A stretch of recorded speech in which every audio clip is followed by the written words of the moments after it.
Husband divorced his barren wife after her IVF failed, unaware of her $30 million fortune. He divorced her after years of failed IVF treatments, calling her useless and unworthy of his name, then walked back into the arms of Sophia, the same friend who once stood by Grace's side during every injection, and whispered, "I'll always be here for you." He never knew Grace carried a fortune that could change generations. "Enough, Grace. You're nothing but a barren burden. Pack your things and leave. I refuse to waste my life on a woman who cannot give me a child." Those were the venomous words David Williams spat as Grace stood trembling in the courtroom, divorce papers forced into her hands, her dreams collapsing around her. Instead of defending her, he abandoned her. Instead of love, he delivered shame in the hour she needed him most. He believed she was finished, but what he never imagined was that the same woman he cast aside as worthless would rise with a power beyond his reach, a rise that would expose his betrayal, shatter his pride, and bring him to his knees. Sometimes the children you cannot bear become the vision that bursts nations. Sometimes the woman you treat as nothing becomes the storm that destroys your empire. This is not just another story of betrayal. It is the cry of a wife despised in her weakest moment, the scars of humiliation turned into strength, and the warning the world too often forgets. Never despise the broken, for they may rise higher than you could ever dream. Dear viewers, thank you for watching. As we step into this story, I ask from my heart, don't just hear her pain and scroll away. Subscribe now, and in the comments share where you're watching from. So Grace, and every woman betrayed, knows she is not alone. The sharp crack of glass shattering echoed through the living room. Grace Williams flinched as David hurled her favorite photo frame against the wall, the one that held their wedding picture. The glass rained down across the floor, a cruel reflection of the years already broken between them. "You've drained every cent on those useless treatments, Grace," David's voice thundered, his eyes burning with rage. 4 cycles of IVF. 4! And what do we have to show for it? Nothing. Grace's hands trembled as she clutched the hem of her faded cardigan. The bruises under her eyes told the story of endless hospital visits, hormone injections, and sleepless nights. She had sold her jewelry, emptied their savings, even pawned her late mother's necklace, all for the dream of holding a child in her arms. Still, every pregnancy test mocked her with a single empty line. Dr. Helen Carter, their fertility specialist, had warned them gently in the last appointment. "It may not be Grace alone.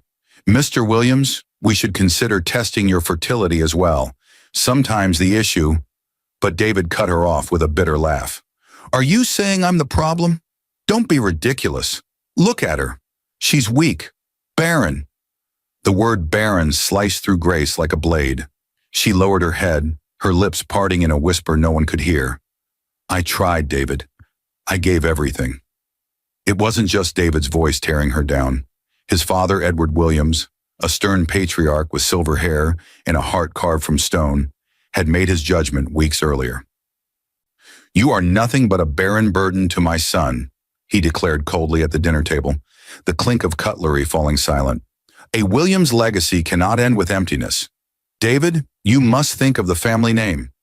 The neighbors had picked up the whispers too. Evelyn Scott, the woman next door, often watched Grace from her porch with folded arms, muttering to her friends, "Poor thing, cursed from birth. She'll never give him a child." And through it all, Grace still clung to hope. She prayed quietly at night, begging God for a miracle, even as her body ached from needles and her spirit sagged under ridicule. She remembered one night sitting on the cold bathroom tiles staring at another negative test, while Sophia Turner, her closest friend, held her hand. Sophia's voice had been soft then, almost like a lullaby. "Don't give up, Grace. You're stronger than you think, and no matter what happens, I'll always be here." But now, as the glass shards glittered on the floor and David's fury shook the house, Grace realized her sacrifices had only carved deeper cracks in their marriage. Her lips quivered, her eyes brimming with tears. "David, please, don't give up on us." He looked at her with disgust. "Us? There is no us without a child." He turned away, his footsteps heavy, his silence heavier. And in the shadowed corner of the room, Unseen by Grace, Sophia's text message flashed on David's phone. "She doesn't deserve you. You need someone who can give you what you want." Grace didn't know it yet, but while she was fighting for her family, betrayal was already planting its first poisonous seeds. The one person Grace thought she could trust, her best friend, was about to become the sharpest knife in her back. The perfume hit her before the sight did. Grace froze in the hospital corridor as David leaned a little too close to Sophia Turner, her lifelong best friend. Sophia's laugh rang out, light and musical, her manicured hand brushing his arm as if she had every right to touch him. "David," Grace called softly, her voice raw from another round of tests. He straightened immediately, guilt flashing in his eyes before vanishing into coldness. Sophia, quick as lightning, wrapped her arm around Grace's shoulders, pulling her close. "Grace, there you are. You look so pale. Are you sure you're eating enough? I told you I'll always be here for you." The warmth in Sophia's voice would have fooled anyone else. But Grace noticed the way Sophia's eyes lingered on David a heartbeat too long. Inside, Grace's heart thudded. A friend shouldn't touch her husband like that. A friend shouldn't look at him like that. Still, she forced a smile, whispering to herself, "She's my sister in spirit. She would never hurt me." But she was wrong. Later that evening, Sophia sat in her lavish apartment across town, sipping wine as her friend Lydia Harris lounged on the couch. Lydia, bold, sharp-tongued, and hungry for scandal, grinned knowingly. "You're wasting your time pretending to be her shoulder to cry on. Everyone knows David's losing patience. Be smart, Sophia. Step in before someone else does. You'll be the true mother of his children." Sophia tilted her glass, watching the red liquid swirl. "She's my best friend, Lydia." "Best friend?" Lydia scoffed. "Grace is barren, and you know it. David deserves a woman who can give him what he wants. Why should you stay in the shadows when you could have his name, his wealth, his life?" The words sank deep, awakening something in Sophia that she had buried under years of smiling loyalty. She had always admired David's charm, his success, his power. And now, with every failed IVF attempt, Grace's world was crumbling, while Sophia's chance was rising. That same night, Grace sat alone in her quiet bedroom, scrolling through her phone. Old photos of her and Sophia, laughing in college, celebrating birthdays, standing side by side in wedding gowns, stared back at her. Her heart softened. She is all I have left. Surely she would never betray me. But while Grace whispered prayers of gratitude for her friend, Sophia was already typing a different kind of prayer into her phone. "David, you deserve better. She can't give you what you need, but I can." The message hovered unsent for a moment. Then Sophia pressed send. Miles away, David stared at the glowing screen in silence, his lips curled into a faint smile. Grace stirred restlessly in her sleep, unaware that the woman she trusted most had just opened the door to the betrayal that would shatter her world. Soon whispers would turn into public daggers, and the humiliation Grace feared most would not come in secret. It would strike at a crowded family table. The sound of a fist slamming the dinner table silenced every fork and knife. "You'll never give me a child, Grace," David roared, his face flushed red with fury. The crystal glasses trembled from the impact. The family dinner had begun politely enough. Laughter, toasts, chatter about business. But the moment Grace reached for David's hand under the table, his patience snapped like brittle glass. Around the table, faces froze. Edward Williams, the stern father-in-law, leaned back in his chair, his lips curling into approval. "Finally, my son speaks the truth," he said coldly. "The Williams name will not be buried by a barren woman." The words hit Grace like thunder in her chest. Her fork slipped from her trembling fingers, clattering loudly against the porcelain plate. Sophia, seated across the table in her elegant dress, placed a hand dramatically on her chest.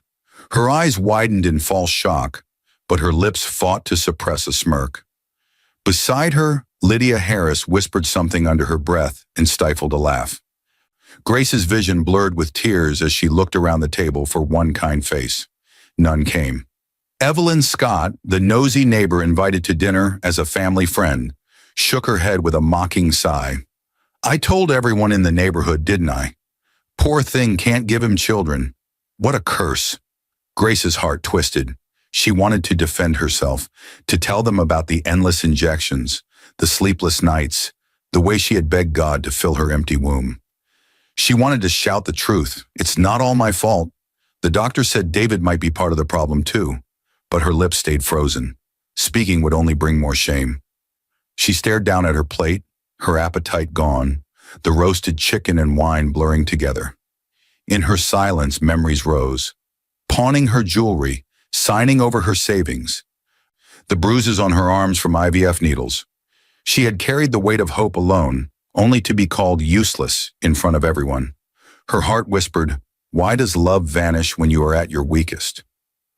The dinner continued without her. Laughter returned, now at her expense. Edward raised his glass in a toast. To the future, one not held back by burdens. The words cut deep, but worse was David's silence. He didn't defend her. He didn't even look at her. Grace stood abruptly, her chair scraping against the polished floor. Tears spilled down her cheeks as she stumbled from the dining hall. Her chest heaved, her heart breaking with every step. Sophia's eyes followed her, a sly satisfaction hiding behind a mask of concern. She leaned toward David and whispered just low enough, "She'll never give you what you want." "You deserve more." David's jaw tightened. His hand brushed hers beneath the tablecloth. And as Grace collapsed against the cold tiles of the bathroom down the hall, muffling her sobs into her sleeve, the first whispers of betrayal began to take form. Not in shadows this time, but in public daylight. Soon whispers would no longer be whispers. A secret hand on the street, a shared laugh in the open. The betrayal was about to step into the light. The cafe erupted with gasps. Grace stood frozen on the sidewalk, her eyes wide as she stared through the glass window. There, in full daylight, David sat with Sophia, his hand resting boldly on hers across the table. They were laughing, leaning close as though no one else existed. Grace's breath hitched in her throat. It wasn't a rumor this time. It wasn't a whisper in a corner or a mocking laugh at dinner. This was betrayal, painted on the canvas of the open street. Inside the cafe, Victor Brooks, David's slick business partner with a love for drama, spotted Grace outside. He raised his cappuccino cup with a grin. "Finally, David," he said loudly enough for everyone to hear, "you found a real woman who can give you heirs." The whole cafe turned to look. Sophia feigned surprise, but she didn't pull her hand away. Instead, her smile grew, smug and confident, as though she had won a prize. Grace's knees buckled. She clutched her bag tighter, her heart pounding. The world tilted. This was the same Sophia who had held her during her IVF tears, the same friend who promised, "I'll always be here." And now here she was, not as a friend, but as a thief of everything Grace held dear. Ruth Miller, Grace's quiet caregiver, who had followed her into town for errands, caught her arm just before she collapsed. Ruth's face, always calm, tightened with sorrow. "Come on, Grace," she whispered gently. "Don't let them see you fall here." But Evelyn Scott, the neighbor who thrived on gossip, had already seen enough. Standing near the bus stop, she cupped her hands around her mouth and shouted, "I knew it! Your husband's found a new wife already." Her laugh echoed as people gathered, pointing and whispering. Grace's cheeks burned. She wanted to scream, to storm inside, to demand an answer. But the weight of humiliation pressed her down harder than chains. Instead, she let Ruth guide her away, her tears blinding the path beneath her feet.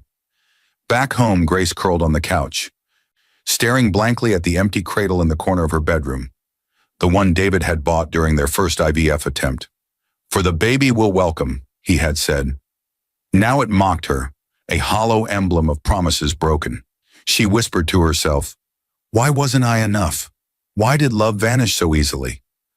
And while she wept, David and Sophia walked out of the cafe arm in arm, their laughter carrying into the afternoon sun.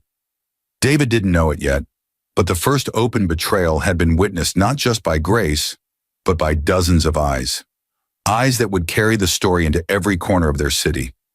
The betrayal wouldn't remain gossip for long. Soon it would march into the courtroom, and divorce papers would slam down like a final nail in Grace's coffin. The gavel slammed down with a sharp crack that echoed through the courtroom like thunder. Judge Harrison's voice cut the air. Case number 2745, Williams versus Williams. Divorce petition granted. The words stabbed into Grace's chest like knives. She stood trembling before the judge's bench, her palms cold, the blood draining from her face. David Williams, once her husband, shoved a thick stack of divorce papers across the polished table. His eyes burned with contempt. "It's over, Grace. You are nothing but a barren shadow clinging to my name." Across the room, Sophia Turner sat smugly in the back row, a silk scarf wrapped loosely around her neck. She didn't hide her smirk as Grace's humiliation unfolded in public. Beside her, Edward Williams, the iron-faced father-in-law, nodded in satisfaction. "Finally, my son is free," he muttered, loud enough for everyone nearby to hear. Grace's legs nearly gave way. Her voice cracked. "David, please, after everything, after the sacrifices." But David didn't flinch. "Sacrifices? You drained our money chasing empty dreams. I need an heir, Grace. You gave me nothing." The courtroom spectators murmured, gossip passing from lip to lip. Some looked at Grace with pity, others with scorn.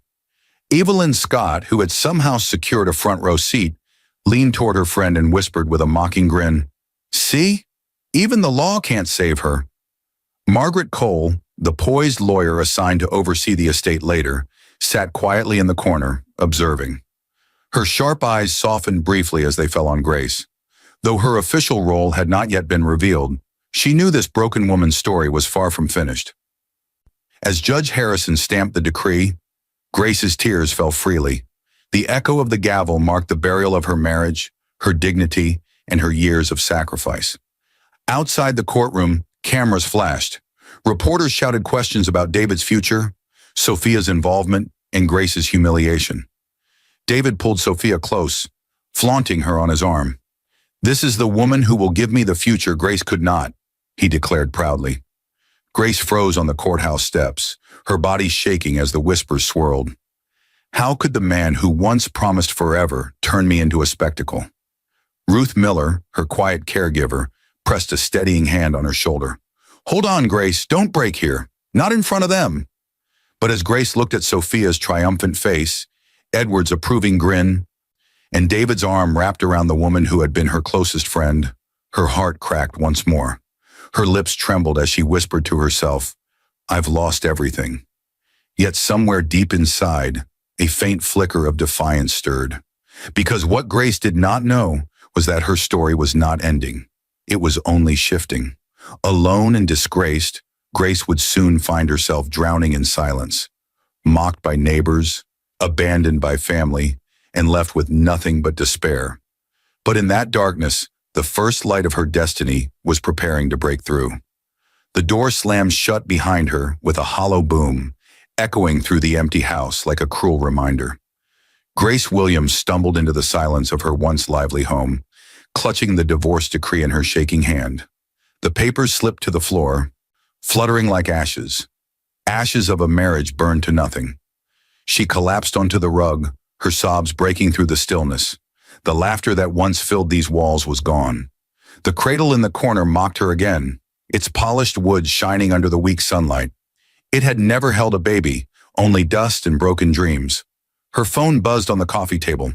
She reached for it with trembling fingers, only to see a new message from her estranged cousin, Deborah Clark. David was right. Maybe if you had been stronger, things would have been different. Stop bringing shame to the family. The words stabbed deeper than any blade. Even her own blood turned against her.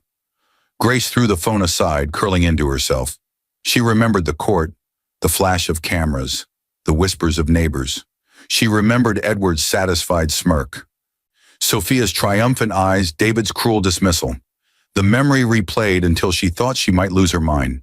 The knock at the door startled her. Ruth Miller, her caregiver and only steady supporter, slipped inside with a quiet step. Ruth was in her 50s, plain in appearance but strong in heart. She carried a pot of warm soup and placed it gently on the table. "Eat something, Grace," Ruth urged softly.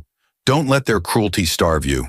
But Grace only shook her head, tears spilling anew. "Ruth, they've all turned on me. Even Deborah, even the neighbors. I am erased. Nothing but the barren wife he cast aside. Ruth's eyes shone with quiet sorrow. She pulled a blanket over Grace's trembling shoulders, whispering, "You are not erased. They don't see the end from the beginning. One day, Grace, they'll eat their words." But Grace could not hear hope through her pain. She closed her eyes, her mind drowning in darkness. Outside, Evelyn Scott's voice carried from her porch, loud enough for Grace to hear through the open window. Poor Grace, left with nothing. David made the right choice. She'll never rise again. The neighbors laughed with her, cruel echoes in the night. Grace pressed her hands over her ears, wishing the world would vanish. Hours passed in silence until she dragged herself to her room. The mirror caught her reflection. Hollow cheeks, swollen eyes, a woman unrecognizable. She whispered through cracked lips, "Who am I now? If I am not a wife, not a mother, then what?" Her knees buckled and she crumpled by the empty cradle, clutching its wooden edge as though it could anchor her. Her sobs shook the room. And then, a letter slid quietly under the front door, a cream envelope with her name written in elegant script. Grace didn't notice it yet, but that letter carried the key to her rebirth, a voice from the past waiting to lift her from the ashes. What seemed like the end was about to reveal a hidden beginning, a letter of destiny written long before Grace's fall. The pound, pound, pound on the door jolted Grace awake. She staggered from the floor, still wrapped in the blanket Ruth had left, her eyes swollen from crying all night. When she opened the door, a sharply dressed woman in a navy suit stood waiting, a leather briefcase in hand. "Grace Williams?" the woman asked, her voice firm but calm. Grace nodded, unsure. "I'm Margaret Cole, lawyer for the estate of Lillian Reed, your late aunt." Margaret extended an envelope sealed in red wax. "This belongs to you, and you must read it alone." Grace blinked in shock. Aunt Lillian, the same woman who had once called her a disgrace for not producing children? The same aunt who vanished from family gatherings years ago? She could hardly breathe as she took the heavy envelope into her trembling hands. Margaret's eyes softened. "Your aunt had a sharp tongue, but don't mistake that for a lack of care. She left behind something you must know." With that, Margaret and her young law clerk, Daniel Reed, stepped back, leaving Grace in the doorway with the weight of mystery pressed against her chest. Inside, Grace tore open the seal. A letter unfolded, written in delicate cursive. "My dear Grace, years ago, I judged you harshly, as others have. For that, I am sorry. I, too, lived childless, and I know the pain of whispers, the sting of rejection. But I also know this truth. A woman's worth is not in her womb, but in her will. I leave you $30 million, not to flaunt, not to waste, but to rebuild your dignity. Use it to stand tall again and to help women like you, women the world calls barren, women broken by cruel words. This is my legacy to you. Carry it with strength." Grace's hand flew to her mouth. Tears spilled freely, but these were not the tears of despair she had cried the night before. These tears carried shock, relief, and a spark of new purpose. She whispered, "30 million?" Her voice shook, the number too large to believe. Margaret returned inside with Daniel, explaining, "The funds are secure, confidential, but you must guard the secret. If your ex-husband learns of it, he will come crawling back, not for you, but for the money." Daniel, the young law clerk with sharp eyes and a brotherly smile, added, "We'll help you keep this hidden until you're ready to act. But promise us, Grace, don't let your past chain you. Use this to build your future." Grace's heart pounded. The same house that had echoed with humiliation last night now vibrated with hope. She clutched the letter to her chest, hearing her aunt's words echo. A woman's worth is not in her womb, but in her will. And yet in that very moment, a shadow crossed her mind. If David ever discovered this secret, he would not just beg for her return, he would destroy her all over again. Grace stood tall, the letter trembling in her hand. She was no longer just the barren wife cast aside. She was something else, something stronger, but destiny had only just knocked. Her next step would test whether she could rise beyond pain into purpose. With wealth in her hands and dignity stirring, Grace's quiet rebuilding would soon begin. But the louder David flaunted his new life with Sophia, the more their paths were bound to clash again. The pen scratched across the paper with fierce determination. Grace sat at her kitchen table, blueprints and notes scattered everywhere. Her hands shook not from weakness, but from passion. The passion to build something new. Her aunt's words rang in her ears. A woman's worth is not in her womb, but in her will. Foundation for Childless Women, she wrote across the top of the page. The title alone sent shivers down her spine. For the first time in years, her tears were not of pain, but of purpose. Miriam James entered quietly, her arms full of fresh files. She was Grace's old college friend who had resurfaced after hearing of her divorce. Once forgotten in the whirl of life, Miriam returned now with the kind of loyalty Grace thought she had lost forever. "You're really doing this," Miriam said softly, laying the files down. "Not for revenge, not to prove them wrong, but to help women who went through what you did." Grace smiled faintly, though her eyes glistened. "If my story can heal one broken woman, then all the nights of needles and tears were not wasted." In the corner, Ruth Miller busied herself with tea, her steady hands moving with quiet loyalty. She looked at Grace with pride, though she said little, the way she always did. Dr. Helen Carter arrived shortly after, carrying a thick medical report. The fertility specialist who had once been ignored now offered her expertise freely. She spoke with gentle conviction. "You were never alone in this, Grace. IVF failure is not shame. Many couples suffer, and sometimes the fault is not only the woman's." Her gaze hardened, as though seeing David in her mind. Grace inhaled deeply, as though breathing for the first time. The pieces of her broken life were slowly weaving into a new design. For hours they worked together. Miriam sketching organizational plans, Ruth arranging practical needs, Dr. Helen offering medical insight. Even Daniel Reed, the young law clerk, popped in with updates on confidentiality, reminding Grace, "Your ex-husband must never know about the inheritance, at least not yet." Night fell. Grace leaned back in her chair, exhaustion and fulfillment mingling in her chest. For the first time since the divorce, her house no longer felt empty. It buzzed with possibility, but as she stepped outside for air, her peace was pierced. Across the street, she saw Evelyn Scott, the gossiping neighbor, whispering with others. Their mocking voices carried, "Look at her, pretending to rise again. She's still barren, still worthless." Grace's chest tightened, but this time she did not collapse. She straightened her shoulders, her aunt's letter tucked close to her heart. Yet while Grace fought to build quietly, miles away David Williams stood on a stage at a corporate gala, his arm wrapped proudly around Sophia. Cameras flashed as he declared, "My wife and I expect a child soon. The Williams legacy will thrive." The crowd erupted in applause. Grace didn't know it yet, but her ex-husband's arrogance was about to collide with betrayal he could not see coming. While Grace rebuilt in silence, David's pride and Sophia's schemes would soon spiral into dangerous games of power. Games that would shake the empire he thought was untouchable. The champagne sprayed into the air like fireworks. David Williams raised his glass high at the gala. Sophia Turner pressed tightly against his side. Cameras flashed from every angle as he shouted over the music, "To the future!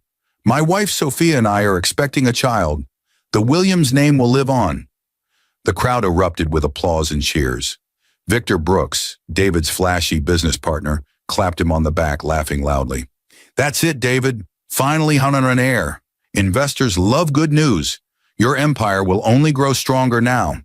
But behind the applause, whispers stirred. Paul Stevens, David's ruthless competitor, stood in the corner with narrowed eyes. His lips curled into a thin smile as he murmured to an associate, "He's building his house on sand. And Sophia? She's more ambitious than loyal. Perfect." On stage, Sophia placed her hand delicately on her flat stomach, tilting her head to the side so the cameras captured her best angle. Her eyes sparkled, but not with love. Inside, she relished the spotlight, every cheer feeding her hunger for power. David kissed her cheek proudly, oblivious to the storm brewing behind her smile. Meanwhile, Grace sat quietly at her small desk miles away, finalizing her foundation's mission statement. Miriam James, her loyal friend, leaned over her shoulder, whispering encouragement. While he flaunts your building, one day, they'll see the difference. Grace paused, her pen hovering. She hadn't heard about the gala yet, but she could feel it. A shift, a tightening in the air, as though David was pulling the world's eyes toward himself. For a moment, doubt flickered. What if they're right? What if I am nothing but his discarded shadow? But then she looked at the letter framed on her desk. Aunt Lillian's words, glowing like fire in her heart. A woman's worth is not in her womb, but in her will. Grace exhaled slowly and pressed forward. Back at the gala, Victor Brooks leaned closer to David, lowering his voice. Be careful, old friend. You've got contracts on the line, investors watching closely. Don't let anything shake their trust. But David only laughed, his pride swelling. I have Sophia. I have an heir. What could possibly go wrong? In the crowd, Paul Stevens smirked. He already knew the cracks in David's empire. Sophia herself was one of them. And later that night, as the gala lights dimmed, Sophia sat alone on the balcony with Lydia Harris, her cunning friend. Lydia's voice was low and sharp. He thinks you love him. He thinks that baby is real.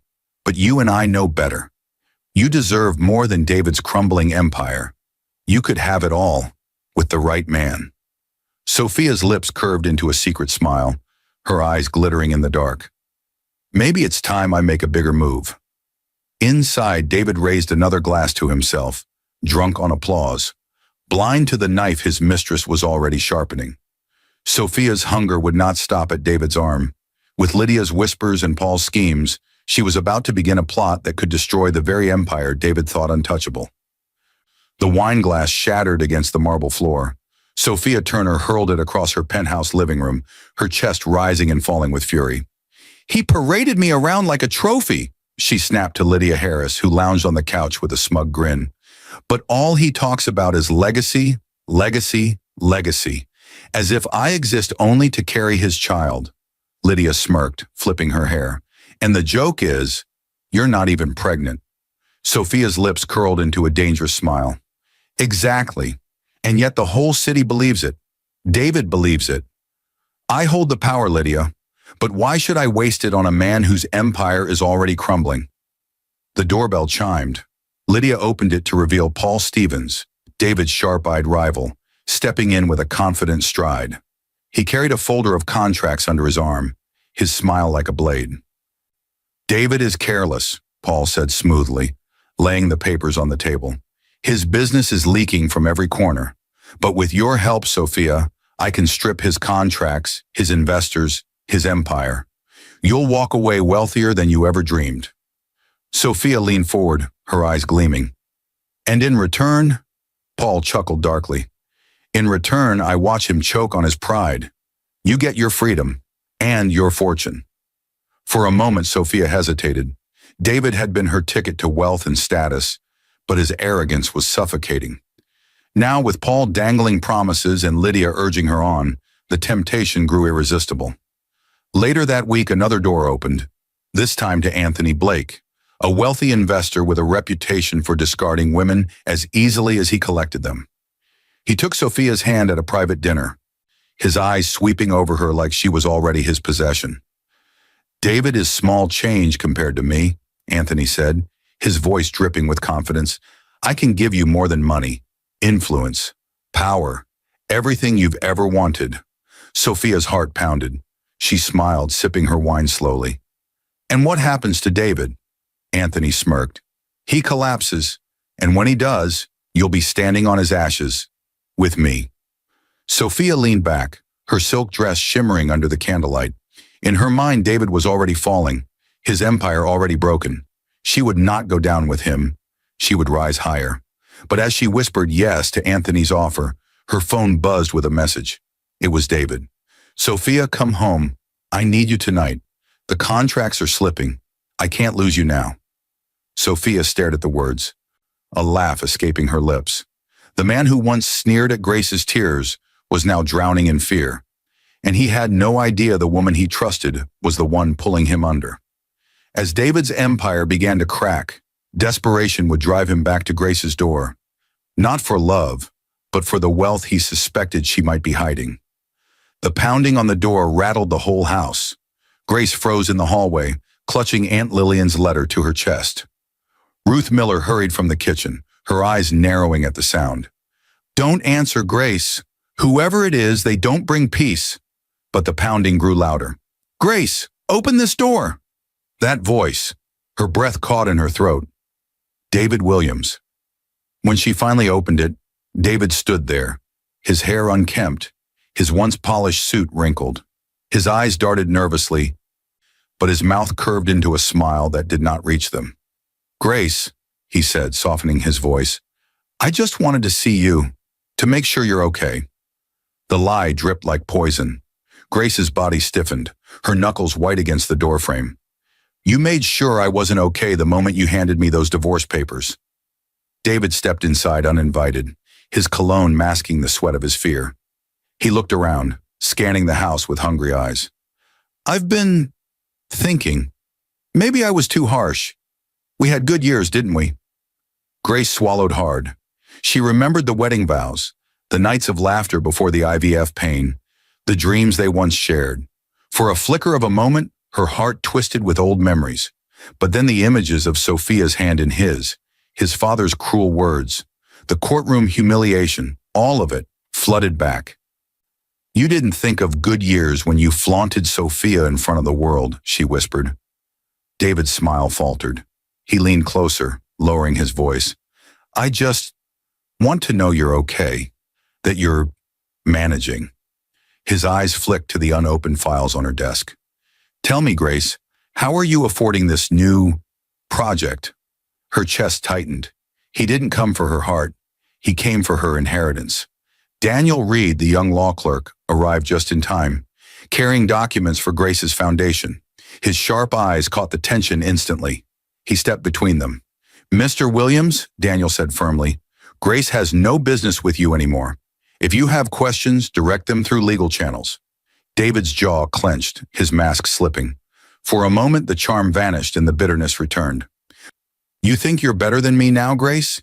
You think you can rise without me?" His words spat like venom. Grace's hands trembled, but she stood taller. "I don't think, David. I know." The silence stretched until David let out a bitter laugh. He slammed the door behind him as he stormed out, the sound echoing through the house like thunder. Grace's knees weakened, but Miriam James, her loyal friend, caught her arm. "Don't break, Grace. That was not love returning. That was greed knocking." Grace pressed the letter to her chest again, her heart pounding. For the first time, she saw David for what he truly was. Not a husband, not even a man broken by loss, but a predator circling what he thought was still his. And outside in the shadows, Victor Brooks watched from his car, his phone glowing as he whispered to Paul Stevens, "It's true. Grace is hiding something. David was right to be suspicious." The whispers of Grace's secret were beginning to spread. Soon, David's allies and even his own blood would expose the cracks in his empire, and the law itself would begin to close in. The boardroom erupted in chaos. "Your accounts don't add up, David," shouted one of the investors, slamming a stack of papers on the glossy table. "Millions are missing." David's face turned crimson as murmurs spread across the room. Victor Brooks, the same partner who once clapped him on the back at Gallus, now leaned forward, his tone sharp. "You promised stability, David, but all I see is a sinking ship." David banged his fist on the table. "It's under control. My competitors are spreading lies." But his voice cracked, betraying his fear. In the shadows of the room, Paul Stevens smirked silently. The plan he and Sophia had set in motion was working. Contracts slipping, investors fleeing, doubt spreading like wildfire. Meanwhile, miles away, Grace sat quietly at her kitchen table, sipping tea as Ruth folded laundry beside her. For once, the silence in her house felt peaceful, not oppressive. But that peace was fragile, because rumors had begun to creep into her neighborhood. Evelyn Scott, the neighbor with the sharp tongue, leaned over her fence to whisper to another, "They say David Williams is in trouble. His empire's collapsing. Maybe Grace knew something we didn't." Grace heard the whispers but chose not to answer. Instead, she returned to her blueprints, focusing on her foundation's launch. Yet deep down, she felt a strange tightening in her chest, as though David's downfall was not just his own, but somehow tied back to her as well. Back in the city, Deborah Clark, Grace's greedy cousin, entered David's office with false sympathy. "David, maybe I can help," she said sweetly. "Grace is hiding something. I can feel it. Let me talk to her." David's eyes narrowed. He had suspected as much since his visit to Grace's home. "Find out what she's keeping from me," he ordered coldly, "and you'll be rewarded." But even as he plotted, trouble arrived at his door. Inspector Adam Johnson, a tall man in a dark suit with a reputation for honesty, stepped into the boardroom with two officers at his side. His voice was calm but firm.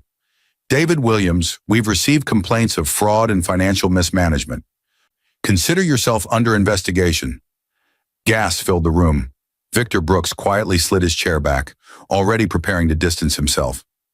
Paul Stevens smiled wider, his trap tightening. David tried to bluster, his hands shaking. "This is nonsense. My company is strong." But the eyes around the table told him the truth. No one believed him anymore. That night, Grace sat in her living room, holding Aunt Lillian's letter again. She whispered, "Am I watching justice begin?"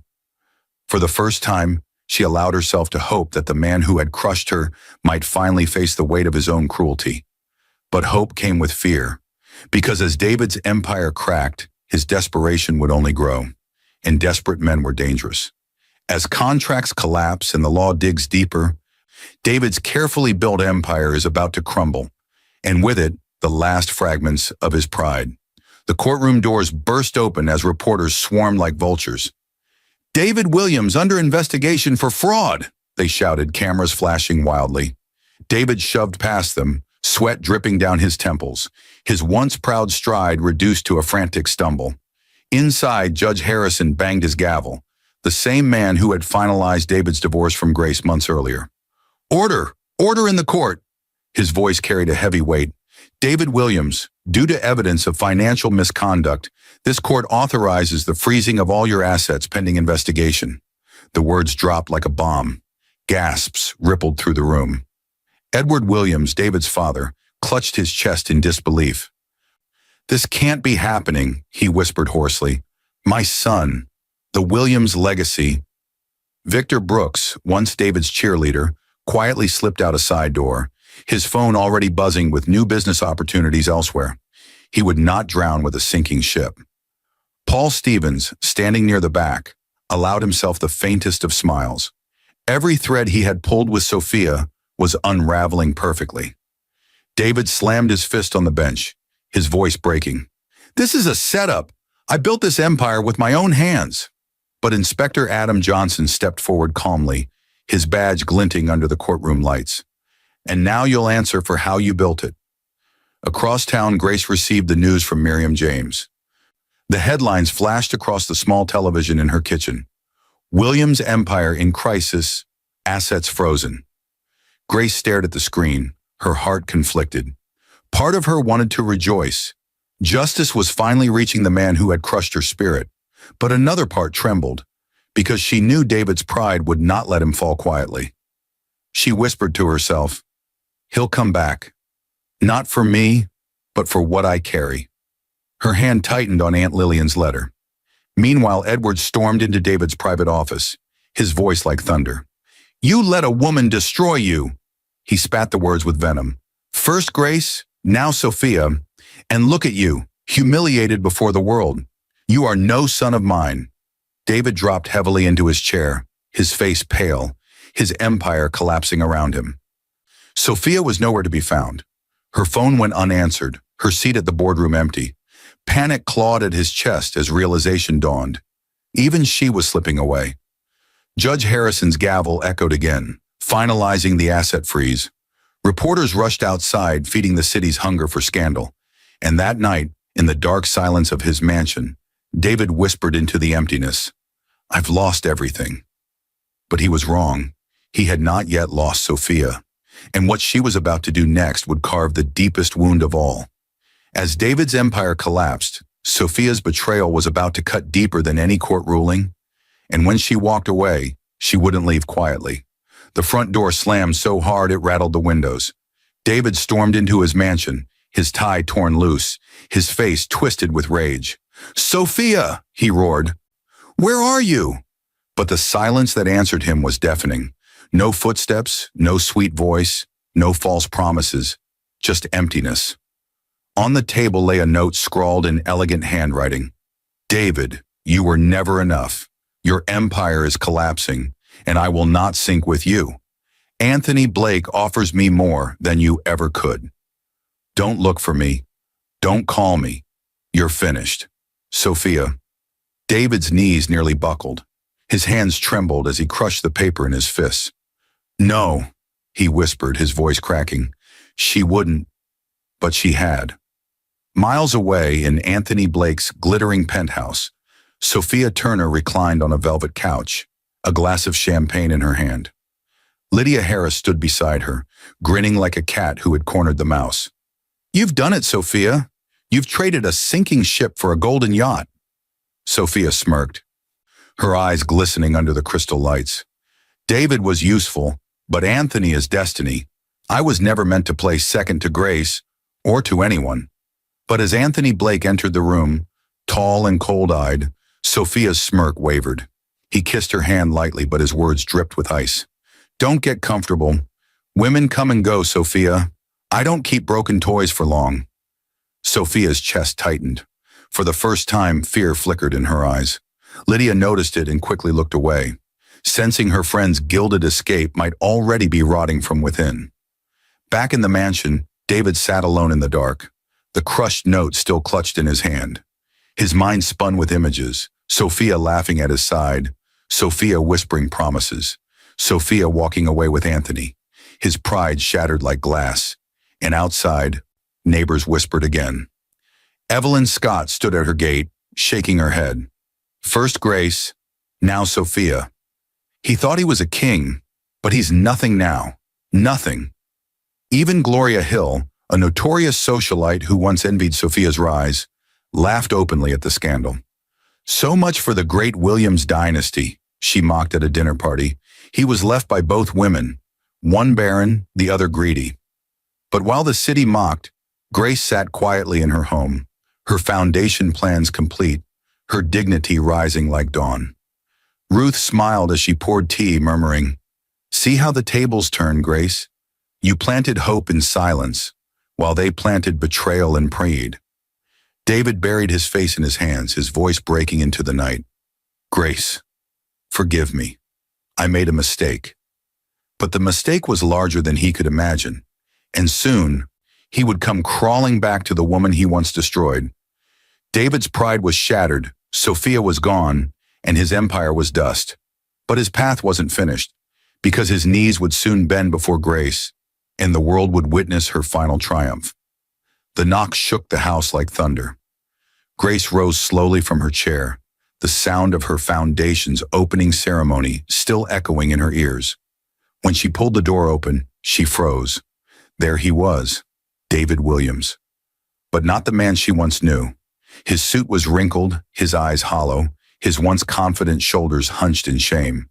He fell to his knees on the porch, clutching her hands with trembling fingers. "Grace," he sobbed, his voice breaking. "I was wrong. Forgive me. Take me back. Please." The sight was almost too much. Grace's heart clenched, her body shaking at the memory of his cruelty.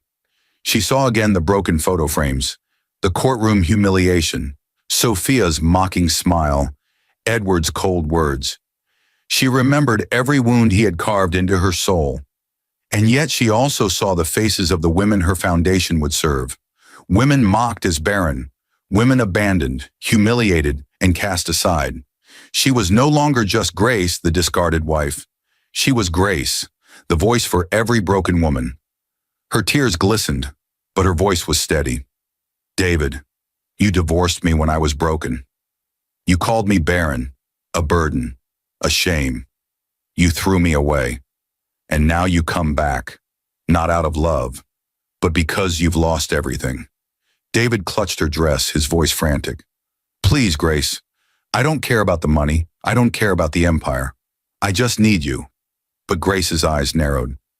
No, David, you cared for pride, power, and Sophia, and when they vanished, you remembered me. But I am not the woman you abandoned. I am stronger now, and I will never return.